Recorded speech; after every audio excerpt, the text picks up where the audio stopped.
រឿងខ្លះហួសវិស័យក្នុងការជឿប៉ុន្តែអភិនិហាកើតឡើងផ្ទួនបើមិនជឿក៏ពិបាកដែរជាប្រវត្តិសាស្ត្រការលិចលង់ដ៏តក់ក្រហល់នៅស្រុកសៀមនេះកើតឡើង300ឆ្នាំទើបមានម្ដងរឿងដែលកាន់តែចម្លែកគឺទឹកជន់ខែកដឹកជាខែស្ងួតធ្លាក់ខ្យល់រំលឹកពីវិមានម្ចាស់កំពូលភ្នំទេពព្រះស្រីសិខរេស្វារៈព្រះវិហារជាទីសក្ការៈដែលព្រះមហារាជធ្វើតបៈអធិដ្ឋានបានសម្រេចយាងទេវៈមកគង់នៅហើយសាមុនរដ្ឋតែងគោរពដេជះជាវិមានស្ថាកៃឡាសព្រះរាជាខ្មែរច្រើនចំនួនបានបន្តកសាងថែរក្សាព្រះរាជគ្រូព្រាហ្មណ៍បានតាក់តែងចាបណ្ដាសាថ្មនិងពោជ័យទុកមកដោយគ្មាននរណាហ៊ានបំពានឡើយប្រភពព្រះគុណម៉ែពុកចានេះគឺជារឿងមួយដែលកើតហេតុផ្ទួនដែលថៃបាន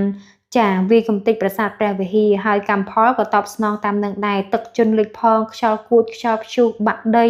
ព្រះធរណីស្រូបហើយសង្គ្រាមជុំទិសតែម្ដងបងប្អូនតកតងទៅនឹងព័ត៌មាននេះក៏បានបញ្ចប់សូមអរគុណសូមជម្រាបលា